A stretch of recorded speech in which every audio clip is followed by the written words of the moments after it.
새벽도 주님의 은혜가 여러분의 삶에 충만하시기를 주의 이름으로 축복합니다. 저 오늘 밤에 이제 케냐로 갑니다. 부럽죠? 기도해 주시고 우리 지체들이 잘 감당하고 오고 또 여러분들의 기도를 가지고 가는 거잖아요. 여러분의 기도를 가지고 가서 또 여러분의 기도가 응답받는 것들을 경험하고 돌아올 수 있도록 우리 아우리치를 위해서 또 선교지를 위해서 기도해 주시기를 바랍니다. 어제 본문에는 바리새인과 헤롯 땅 사람들 그리고 사두개인이 예수님에게 찾아와서 예수님을 시험하는 장면을 같이 묵상했습니다. 바리새인과 헤롯 땅은 세금에 대한 문제로 논쟁을 했고 사두개인은 부활에 대한 것에 대해서 예수님에게 물었습니다. 그리고 오늘 본문에 와서는 서기관이 찾아와서 예수님에게 율법에 대해서 질문하는 장면이 오늘 우리가 묵상하게 되는 본문의 말씀이에요. 어떻게 보게 되면은 각 분야의 전문가들이 나와서 예수님을 시험하고 걸려 넘어지게 하는 것이다. 이렇게 이야기할 수 있겠죠. 바리새인과 헤롯 당이 또 사두개인들이 또 서기관들이 자기가 잘하는 것, 자기들이 중요하게 여기는 것들을 가지고 와서 예수님에게 논쟁하고 예수님에 걸려 넘어지게 했어요. 그런데 예수님이 그들과의 논쟁에 있어서 조금도 밀리지 않고 맞서 진리에 대해서 가르쳐 주셨습니다. 그들이 울무를 놓아 함정을 팠지만 그 함정에 걸리지 않고 오히려 하나님의 나라를 선포하며 그 모든 논쟁을 승리로 이끌었다는 거예요. 오늘 본문의 마지막 절은 이렇게 끝나고 있어요. 우리 34절 한번 읽어볼게요. 시작. 예수께서 예수께서 그가 그가 지혜 지혜 있게 있게 대답함을 대답함을 보시고 보시고 이르시되 이르시되 내가 내가 하나님의 하나님의 나라에 나라에서 멀지 멀지 않도다 않도다 하시니 하시니 그 그 후에 후에 감히 감히 묻는 묻는 자가 자가 없더라. 없더라. 이 모든 논쟁을 다 마치고 나니까는 그 후에는 어떠한 누구도 감히 예수님에게 올무를 놓지 못했다는 거예요. 감히 예수님에게 대적하지 못했다라고 하는 거예요. 예수님이 그 모든 논쟁에서 승리하시자 이제 어느 누구도 감히 예수님에게 말로 다투려고 하지 않았다는 겁니다. 한편으로는 속 시원하고 또 한편으로는 정말 예수님이 대단하구나 그런 생각을 하게 됩니다. 우리가 살아가는 삶에 있어서도요 여러 가지 시험도 있을 수 있고 논쟁도 있을 수 있고 우리를 걸려 넘어뜨리게 하는 사람들도 만날 수 있지만 전 그때마다 우리 비치교회 식구들이요 예수님처럼 지혜롭게 또 담대하게 대처할 수 있는 분들이 되시기를 주님의 이름으로 축복합니다. 우리가 자칫 만사 형통을 꿈꿀 수 있겠지만 그런 것은 없습니다. 시련도 없고 고난도 없고 그냥 하는 일들마다 다 잘 되고 좋은 사람들만 만나고 우리가 그런 생각을 할 수 있겠지만 그렇게 살아가는 사람들은 아무도 없습니다. 누구나 자기가 살아가는 그 길의 여정 속에는 시련도 있고 어려운 일도 있고 나를 괴롭게 하는 사람들도 만나고 때로는 논쟁을 하기도 하지만 중요한 것은 그 모든 시련과 환난 속에 하나님이 함께 하신다면 하나님의 지혜, 하나님이 주시는 용기, 하나님이 주는 담대함으로 말미암아 오늘 예수님이 그 모든 논쟁을 이긴 것 같이 하나님의 사람들도 감당할 수 있다는 겁니다. 우리 비체교회 성도 여러분들이요 시련이 있을 때 시험이 있을 때 그것 때문에 낙심하고 속상해하는 것이 아니라 그 시련과 환난을 통해 하나님의 지혜를 경험하시고 시련과 환난을 통해 하나님이 주시는 용기를 경험하면서 시련을 극복하고 이겨나가는 성도님들 되시기를 주님의 이름으로 축복합니다. 이제 오늘은 말씀은 서기관이 찾아와서 예수님에게 율법에 대해서 묻는 장면을 같이 묵상하게 됩니다. 오늘 같이 서기관과의 논쟁, 이 대화를 통해서 우리에게 주시는 하나님의 영적인 교훈이 무엇인지 생각해 보도록 할게요. 첫 번째 오늘 말씀을 통해 우리가 배워야 될 것은요. 참된 신앙이란 무엇인가? 하나님만을 사랑할 줄 아는 신앙이 되어야 된다라고 하는 겁니다. 오늘 서기관이 나와서 가장 큰 계명이 뭐냐 묻습니다. 서기관은 율법에 대해서 평생토록 공부한 사람, 율법을 가르치는 사람인데 그가 예수님을 시험하는 거예요. 진짜 율법이 뭔지 아냐? 가장 큰 계명이 무엇인지 아냐? 우리 29절과 30절 예수님의 대답을 같이 한번 읽어볼게요. 시작. 예수께서 대답하시되 첫째는 이것이니 이스라엘아 들으라 주 곧 우리 하나님은 유일한 주시라. 내 마음을 다하고 목숨을 다하고 뜻을 다하고 힘을 힘을 다하여 다하여 주 주 너의 너의 하나님을 하나님을 사랑하라 사랑하라 하신 하신 것이요. 것이요. 오늘 예수님의 대답이 무엇입니까? 가장 큰 계명이 무엇이냐 묻는 질문에 예수님이 가장 큰 계명은 마음과 뜻과 정성을 다해서 하나님을 사랑하는 것이 가장 큰 계명이다. 이거 신명기서에 나타난 쉐마의 말씀을 가지고 예수님께서 설명해 주고 있는 거예요. 이스라엘 백성들이 가장 소중히 여기는 말씀이 쉐마입니다. 그들은 그것을 소중히 여겨서 몸에 지니기도 하고 집에 붙여놓기도 하면서 늘 마음에 품고 살아가는 것이 신명기서 6장의 말씀, 오늘 우리가 묵상한 이 말씀인 거예요. 마음을 다하고 목숨을 다하고 뜻을 다하여 내 하나님을 사랑하라라고 하는 거예요. 예수님께서 가르쳐 주신 가장 큰 계명이 무엇인가? 하나님을 사랑하는 것이다. 그것이 모든 율법의 완성이라고 하는 거예요.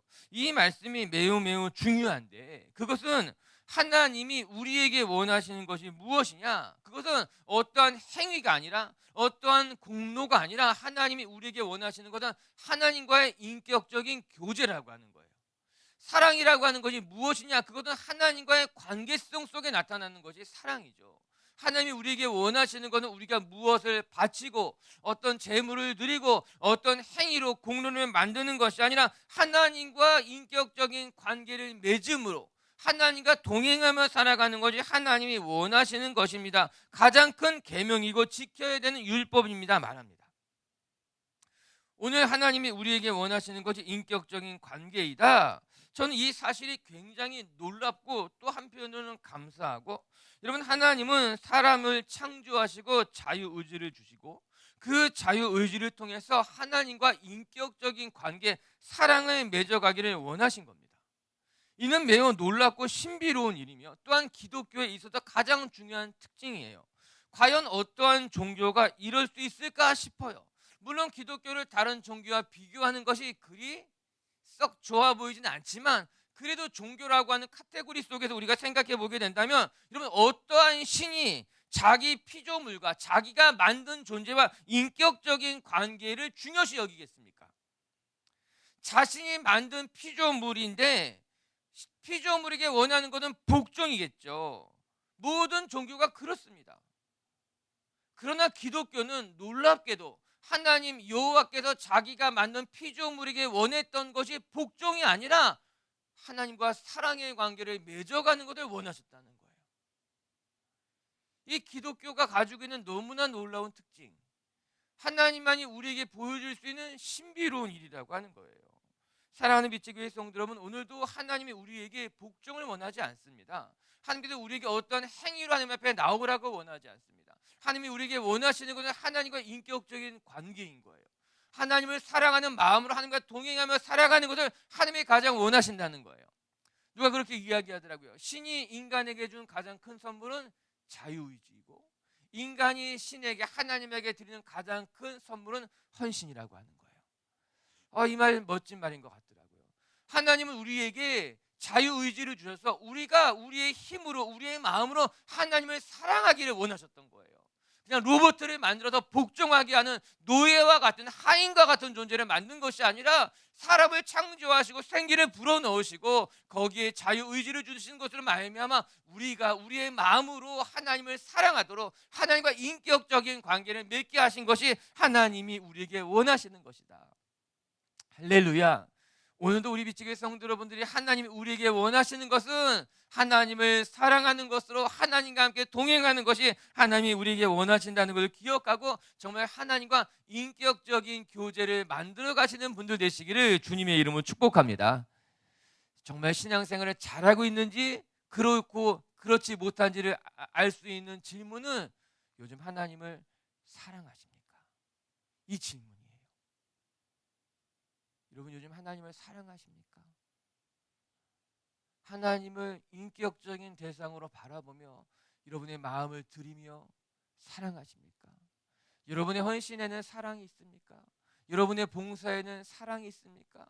여러분의 헌금에는 사랑이 있습니까?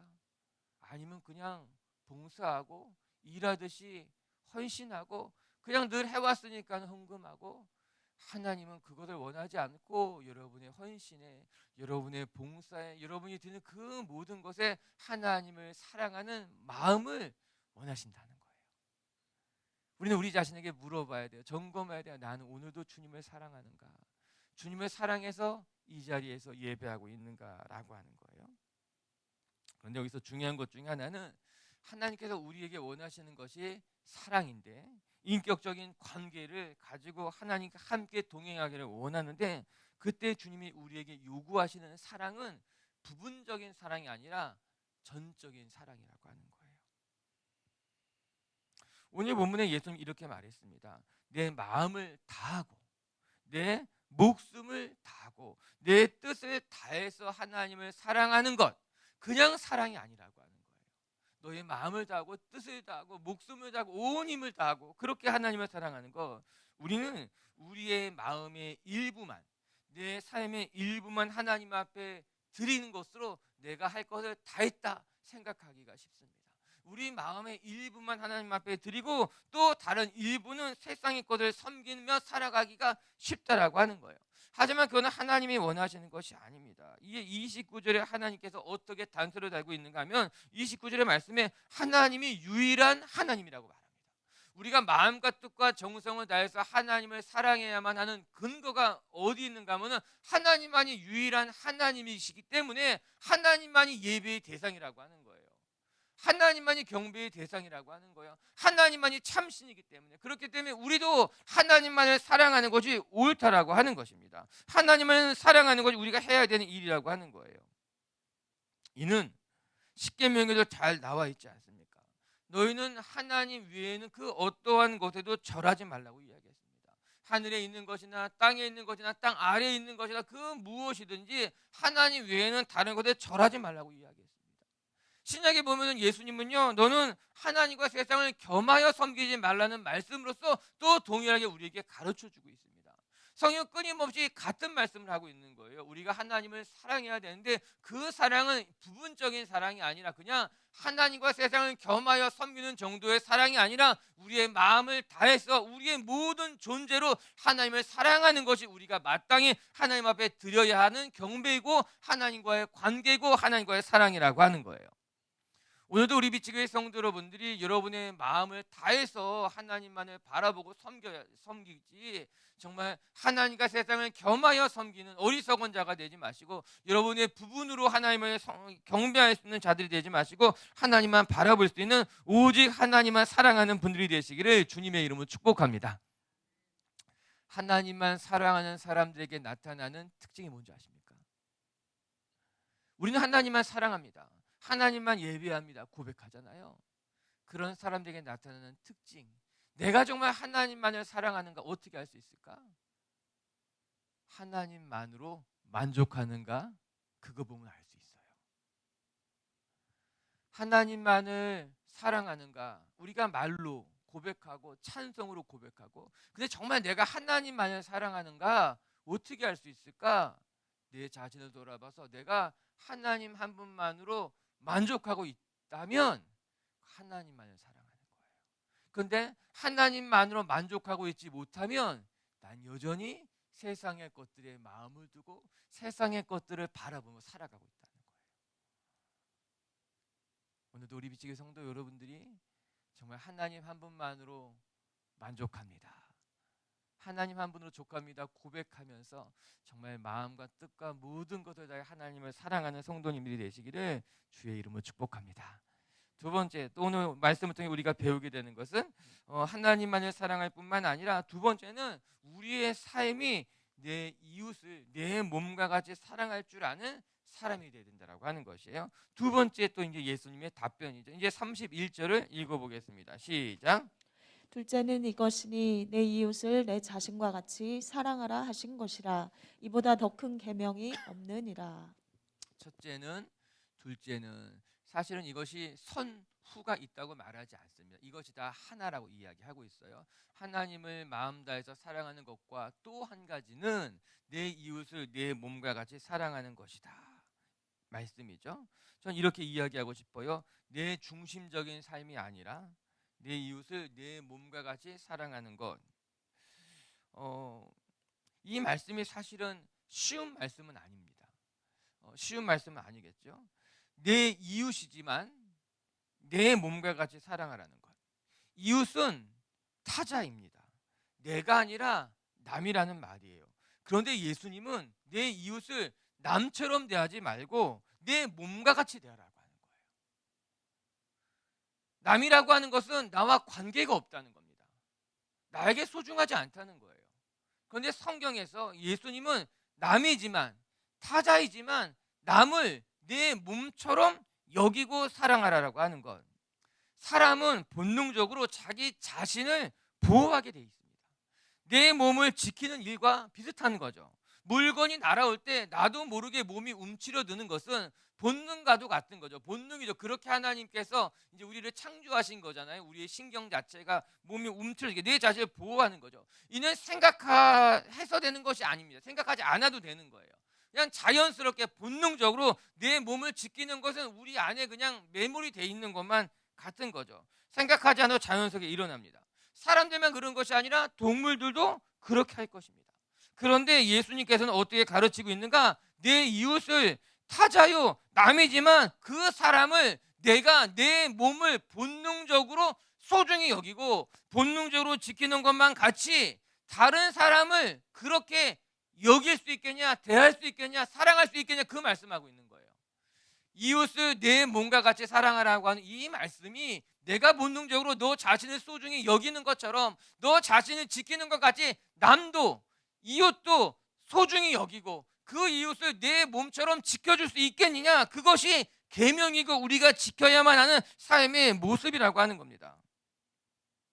자기 중심적인 세상 속에서 심지어는 이기적으로 살아가는 것이 당연한 일처럼 말하는 이 시대 속에서 예수님의 가르침은 우리에게 매우 큰 경종을 일으키고 있어요.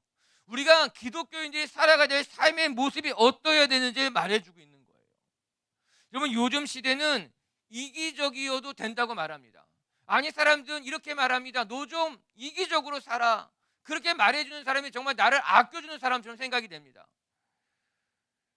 굳이 이타적인 삶을 살아가라고 잘 이야기하지 않습니다. 좀 이런 얘기를 해보면 모더니즘 사회 속에서는 진리가 중요했어요. 이제 진리가 중요했기 때문에 이타적인 삶을 살아가는 것을 진리라고 봤습니다. 그렇기 때문에 이타적인 삶을 살아가야 된다고 다 그 시대가 생각을 하게 됐던 거죠. 근데 포스트 모더니즘 사회를 오게 되면 지금 우리가 살고 있는 시대가 포스트 모더니즘 사회라고 말하잖아요. 절대적인 진리가 존재하지 않는다는 거죠. 모든 것이 상대적인 진리이기 때문에 절대적인 진리를 추구하지 아니하고 너 자신이 중요하다는 거죠. 너 자신이 진리라고 말하는 시대 속에 살아가고 있어요. 그래서 이타적인 삶이 중요하지 않습니다. 가치 있게 살아가는 삶이 중요하지 않습니다. 아니, 가치 있게 살아가는 삶이 중요한데 그 가치가 절대적인 진리에 있지 아니하고 너 자신이 가치라고 말하는 거예요. 다 상대적인 거라고 하는 거죠. 그렇기 때문에 이 시대는 남을 사랑하는 것이 중요하지 않고 너 자신이 중요하다. 가치 있고 의미 있게 살아가는 것을 그렇게 중요하게 여기지 않습니다. 이제 이전과 다르죠. 지금 어른들은 모더니즘 시대 속에서 살아왔던 절대 진리가 중요했던 시대 속에서는 남을 돕고 섬기고 진리를 추구하며 살아가는 것은 자연스러운 것처럼 여겨졌지만 지금 젊은이들은 그렇게 배우지 않는 거예요. 이 시대가 그렇지 않다는 거예요. 이기적으로 살아가는 것은 자연스러운 거고 당연한 거고 어떤 진화적인 거고 본능적인 거고, 그렇기 때문에 이기적인 삶이 나쁜 것이 아니라고 말합니다. 그래서 절대적인 진리를 추구하지 않습니다. 이타적인 삶을 그렇게 추구하지 않습니다. 그런 시대예요. 아닌 것처럼 바라보지 마세요. 여러분도 그렇게 자녀들에게 대충 얘기하잖아요. 이제 진리를 추구하지 않죠. 그냥 다 자기가 중요하고 개인적인 것도 추구하고 그것이 나쁜 것이 아니야. 교회는 더 어려워질 겁니다. 절대적인 진리를 추구하고 이타적인 삶을 추구하고 가치 있는 삶과 의미 있는 삶을 추구하는 교회는 더 어려워질 겁니다. 그러나 그게 진리예요. 우리는 그것을 믿고 살아가는 성도들이라고 하는 거예요. 오늘 성경 그렇게 이야기하고 있는 거예요. 이웃을 내 몸과 같이 사랑하는 것이 가르침이고 그것이 우리가 살아가야 될 삶의 모습이고 우리가 추구하는 삶의 방향이라고 하는 거예요. 여러분, 축복합니다.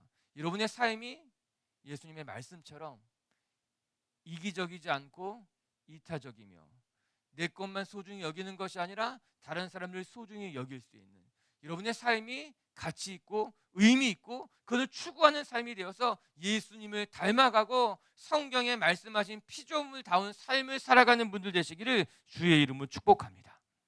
이에 바울은 이타적인 삶에 대해서 이렇게 설명해요. 사랑이 무엇일까? 고린도전서 13장 4절 5절 한번 읽어볼게요. 고린도전서 말씀이에요. 시작.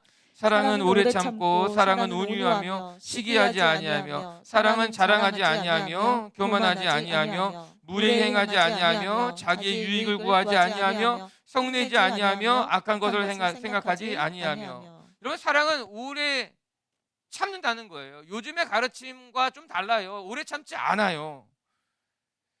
어쨌거나 그 모든 것을 다 말하기에는 오늘 아침이니까 시간이 그렇게 많지 않고 한 가지만 보게 되면은 사랑은 자기의 유익을 구하지 않는다는 겁니다. 그게 사랑이라고 하는 거예요. 여러분 그렇게 사랑하고 계십니까? 사랑은 자기의 유익을 구하지 않고, 저는 이 말씀을 묵상해 가면서 우리 삶의 중심을, 신앙이 무엇일까? 예수님께서 말씀하신 이제 계명대로 살아가는 삶이 무엇일까? 그것은 우리의 삶의 중심을 나에게서부터 하나님께로 옮기는 것. 우리의 삶의 중심을 나에게서 이웃에게로 옮기는 것이, 그게 계명이고 성경이 말하는 성도의 삶이구나, 이런 생각해 보게 됩니다. 우리는 우리의 삶의 모든 것의 중심을 자기에게 둡니다. 이야기에서도 중심이 내가 돼야 되고, 우리 교회에서도 중심이 내가 돼야 되고, 내가 만나는 모든 관계에서도 중심이 내가 돼야 되고, 모든 것의 중심을 내게 두고 살아가려고 합니다. 그래야 만족스럽고 그래야 편하다는 거예요. 그렇게 되어야만 한다는 거예요. 그러나 오늘 말씀은 우리에게 이야기합니다. 모든 것에 있어서 중심이 너가 아니라 그 중심을 하나님께로 옮겨 놓는 거예요. 우리의 삶의 중심을 나에게서부터 이웃에게로 옮겨 놓게 되는 거예요. 무엇을 결정할 때도 내 중심적으로 결정하는 것이 아니라 하나님 중심적으로 결정하게 되는 거예요. 무엇을 선택할 때도 나에게만 유익한 것을 선택하는 것이 아니라 이웃을 위해서 중심을 놓고 선택하게 되는 거예요. 중심을 옮기면 무게가 달라지게 되는 거예요. 거기로 흘러가게 되는 거예요. 오늘 주님의 말씀이 우리에게 그렇게 가르쳐주고 있는 거예요. 중심을 옮기면서 살아가라라고 하는 거죠. 많은 사람들이 성숙한 삶에 대해서 말하지만 그 삶을 가만히 들여다보면 여전히 그 중심에 자신이 있는 경우가 많아요. 신앙인들이 그럴 때가 더 많아요. 기도한다는 사람들이 그럴 때가 더 많아요. 그래서 때로는 더 안타깝기도 해요. 우리 예수님 안 믿는 사람들보다 교회 다니는 사람들이 모든 일의 중심이 자기여야만 하고, 기도한다고 이야기하고 성숙하다고 말하는 사람들이 가만히 들여다보면은 오히려 그 모든 중심에 자기 자신을 두려고 하는 것을 볼 때 안타깝기도 하고 속상하기도 하고, 오늘 말씀을 보면서 우리가 다시 한번 다짐하게 되고 결단하게 되는 거예요. 여러분의 삶의 중심이 어디 있느냐? 전 우리 미체교회 식구들이요, 삶의 중심을 하나님께로 이렇게 옮겨가시고, 이웃과의 관계에 있어서도 내가 중심이 되려고 하지 마시고 그 중심을 이웃에게 옮겨가서 언제나 먼저 하나님을 바라보고 먼저 이웃을 돌보고, 그렇게 여러분에게 하나님의 은혜가 다른 사람들에게 흘려보낼 줄 아는 성도님들이 되시기를 주님의 이름으로 축복합니다. 말씀을 정리하도록 하십시다. 우리 어제 본문에 이어서 오늘 본문에까지 바리새인과 헤롯 땅, 또 사두개인들, 또 서기관들이 예수님에게 나와서 예수님을 말로 또 논쟁으로 넘어뜨리려고 했지만 예수님이 그 모든 이제 논쟁을 이기고 승리하고 이제 어느 누구도 예수님에게 감히 논쟁하려는 사람이 없었다고 말하고 있습니다. 정말 예수님께서 멋지게 감당하신 거예요. 우리 미치게 성도님을 축복합니다. 우리의 삶에 시련이나 환난, 또 불편한 사람을 안 만났으면 좋겠습니다. 그렇지만 우리가 살다 보면 다 시련도 만나고 고난도 만나고 불편한 사람도 만나고, 근데 그것 때문에 여러분이 낙심하거나 그 올무에 걸려서 넘어지는 분들 되지 마시고, 그 모든 시련과 환난과 함정과 어려운 사람들을 만나도 그것들을 통해서 오히려 더 여러분이 성장해 가고 성숙해 가고 그 시련들을 잘 이겨내는 분들 되시기를 주님의 이름으로 축복합니다. 오늘 말씀의 서기관이 가장 큰 계명이 무엇인가 묻고 그것을 통해 우리는 귀한 교훈들을 배우게 돼요. 첫 번째, 우리가 정말 하나님 앞에 드려야 되는 것은, 하나님이 원하시는 것은 마음과 뜻과 정성을 다해서 하나님만을 사랑하는 것이라. 오늘도 우리 미치교회 식구들이요, 정말 하나님만 사랑할 줄 아는, 세상과 하나님을 겸하여 사랑하는 것이 아니라 내 마음의 한 부분만 하나님을 사랑하며 살아가는 것이 아니라 온전히 하나님만을 바라보면서 하나님만으로 만족하는 성도님들 되시기를 주의 이름으로 축복합니다. 두 번째, 내 이웃을 내 몸과 같이 사랑해라. 이 말씀 참 멋있는 말씀이고 위대한 말씀이에요. 오늘도 우리 미치교회 식구들이요, 여러분 이 삶의 모든 중심을 나에게 두지 마시고 이 중심을 하나님께로 옮기고 이웃에게로 옮기고, 이기적인 삶이 나를 지키는 것 같지만 결국에는 이타적인 삶이 우리 모두를 지킨다는 거예요. 이것이 성경의 가르침인 거예요. 오늘도 여러분 스스로 자기 자신을 사랑하지 말고 내 자신을 지키려고 하지 말고 옆에 사람을 돕고 섬기고 옆에 사람을 지켜주는 것으로 말미암아 우리 모두가 안전하게 살아갈 수 있는 하나님의 나라를 맛볼 수 있게 되기를 주의 이름으로 축복합니다. 같이 함께 기도합시다.